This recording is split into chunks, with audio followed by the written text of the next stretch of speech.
हाय दोस्तों, मैं विपिन वर्मा आपके परिवार MS classes bye Mukesh sir में स्वागत करता हूं।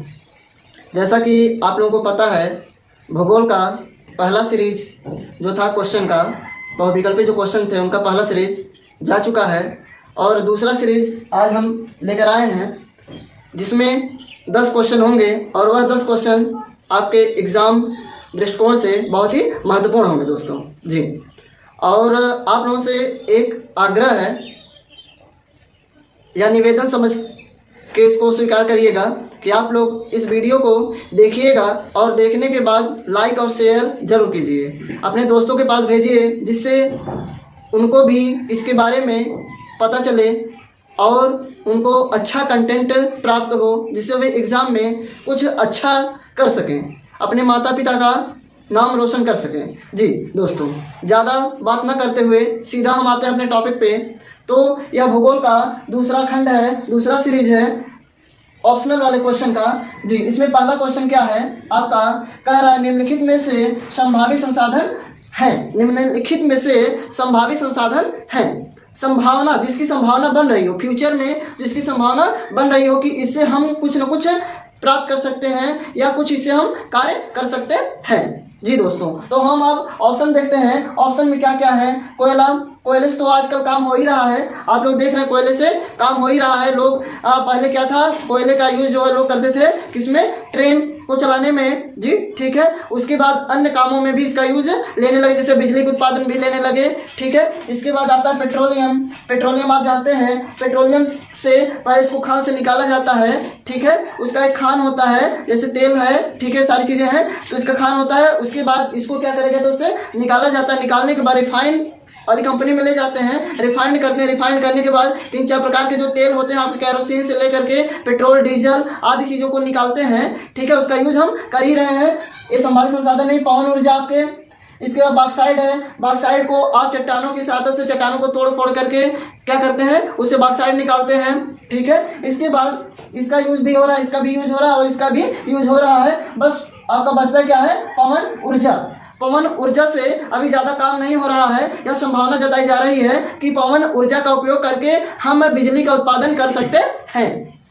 पवन ऊर्जा का प्रयोग करके हम बिजली का उत्पादन कर सकते हैं। एक चीज़ और हम आपको बताएं, वायु 2 चीज़ों से मिलकर बनी हुई होती है, ठीक है। 2 गैस होते हैं, ठीक है। उसका हम क्या कर सकते हैं, भंडारण कर सकते हैं, सरकार अगर चाहे तो इसका जो आंसर होगा आपका, जो संभावित संसाधन है, इसका जो आंसर होगा वह दोस्तों होगा आपका पवन ऊर्जा। क्या होगा दोस्तों, वह आपका होगा पवन ऊर्जा। पवन ऊर्जा आपका संभावित संसाधन है कि फ्यूचर में इसे हम कुछ कर सकते हैं। क्वेश्चन नंबर 2 में इनमें से कौन सा व्यक्तिगत संसाधन नहीं है, किसी एक व्यक्ति का नहीं है, बल्कि उसका यूज अन्य व्यक्ति भी कर सकते हैं, ठीक है। तो इसमें क्या था, आपका खनिज संसाधन था जो व्यक्तिगत संसाधन नहीं है। इसके बाद क्वेश्चन नंबर 3 है, भारत के कितने प्रतिशत भूभाग पर वन है। भारत के कितने प्रतिशत भूभाग पर वन है, कितने प्रतिशत भूभाग पर वन है, ठीक है दोस्तों। तो वैसे तो माना जाता है कि कोई देश है तो उसमें कम से कम 33% भूभाग पर वन होना चाहिए। तो लेकिन भारत में कितना है, इसको हमें बताना है। पहला ऑप्शन आपका 22.8%, दूसरा है 23.6%, तीसरा आपका 25.9% और चौथा और लास्ट है आपका 21.05%। इनमें से इसका आंसर कौन हो सकता है, आपको इसमें बताना है कौन सा इसका आंसर हो सकता है, कौन इसके साथ सटीक बैठ रहा है। तो आपका ए में दिया गया 22.8%, 23.6%, 25.9%, 21.05%। तो आपका इसका जो आंसर होगा, जो एग्जैक्ट आंसर होगा, वह होगा आपका 21.05%। 21.05% जो भारत के भूभाग पर वन के रूप में पाया जाता है। इतने भूभाग पर आपका वन है, वन क्षेत्र पाया जाता है। इसके बाद आपका चौथा क्वेश्चन है, किस नदी पर टिहरी बांध, क्या है, टिहरी बांध परियोजना स्थित है। किस नदी पर टिहरी बांध परियोजना स्थित है, इसके बारे में आपको बताना है। किस नदी पर टिहरी बांध आपका स्थित है, या पूछ सकता है कि वह कौन सी नदी दे देगा और पूछ लेगा इस नदी पर कौन सा बांध स्थित है। इस नदी पर कौन सा बांध स्थित है। बट यहाँ पे क्वेश्चन यह है कि किस नदी पर टिहरी बांध परियोजना स्थित है। वह आपका ऑप्शन दिया गया है। ऑप्शन में भागीरथी नदी, नर्मदा नदी, तीसरा महानदी, चौथा है नौना दीज। इनमें से कोई नहीं। तो इनमें से इसका आंसर कौन सा हो सकता है। नर्मदा नदी हो सकती है या महानदी हो सकती है, इनमें से कोई नहीं, या भागीरथी हो सकती है जी। जो इसका आंसर होगा वह आंसर होगा आपका भागीरथी। वह आंसर आपका कौन सा होगा दोस्तों, भागीरथी। वह आंसर जो होगा आपका भागीरथी नदी है जिस पर टिहरी बांध परियोजना स्थित है। इसके बाद 5वां क्वेश्चन है इसका, उत्तर प्रदेश की सबसे बड़ी घाटी परियोजना कौन सी है। उत्तर प्रदेश की सबसे बड़ी घाटी परियोजना कौन सी है। माता टीला है, या रामगंगा है, या रिहंद है, या गंडक है। इनमें से कौन सा हो सकता है दोस्तों। इनमें से इसका कौन सा आंसर हो सकता है। ए होगा या बी होगा या सी होगा या डी होगा जी दोस्तों, बताने का प्रयास कीजिए। तो इसका जो आंसर होगा वह होगा कौन सा, रिहंद बांध। रिहंद घाटी परियोजना, बांध नहीं सॉरी, यहाँ पर घाटी की बात करी गई है। तो रिहंद घाटी परियोजना है जो भारत की उत्तर प्रदेश की सबसे बड़ी घाटी परियोजना है। सबसे बड़ी घाटी परियोजना। 6वां क्वेश्चन इसका है, इसलिए इसका 6वां क्वेश्चन। तो 6वां क्वेश्चन में क्या पूछ रहा है, निम्न में से कौन सा संसाधन पुनः चक्रीय है। पुनः चक्रीय एक बार हम समझ लेते हैं। पुनः चक्रीय का मतलब होता है कि रिसाइकल। क्या होता है, रिसाइकल, कि मतलब एक बार उसका यूज कर सके, फिर उसको जो है किसी और तरीके से दूसरे कार्यों में उसका यूज कर सकें। जैसे आपका फावड़ा है या खुरपी हम ले लेते हैं। खुरपी लोहा है, रॉड था, रॉड से क्या बनाएगा, एक खुरपी बनाएंगे। खुरपी को फिर पिघला करके आप क्या कर सकते हैं, आप उससे कुछ और औजार बना सकते हैं। तो यह क्या है, दिस कॉल्ड इज रिसाइकल। इसको हम कहते हैं पुनः चक्रीय संसाधन जी। निम्न में से कौन सा संसाधन पुनः चक्रीय, आप इसका आंसर जान गए होंगे पहले ही। तो लोहा पहला है, दूसरा पवन ऊर्जा है, तीसरा ज्वारी ऊर्जा है, चौथा पशुधन है। क्या पशु एक बार मृत हो गया, क्या फिर उसे आप जिला सकते हैं, नेवर, कभी भी नहीं जी। पवन ऊर्जा, ज्वारी ऊर्जा, पशुधन, लोहा। तो इसका जो आंसर होगा भैया वह आंसर होगा आपका लोहा। क्या होगा, लोहा। This called is iron. इसको हम क्या कहते हैं, लोहा। लोहे को इंग्लिश में क्या बोलते हैं, आयरन बोलते हैं। इसके बाद 6वां क्वेश्चन हो गया। इस सीरीज का 7वां क्वेश्चन लेते हैं, हीराकुंड बांध। इसके पहले आपने बांध के बारे में देखा, टिहरी बांध जी। अब आता है हीराकुंड बांध किस राज्य में स्थित है। गुजरात में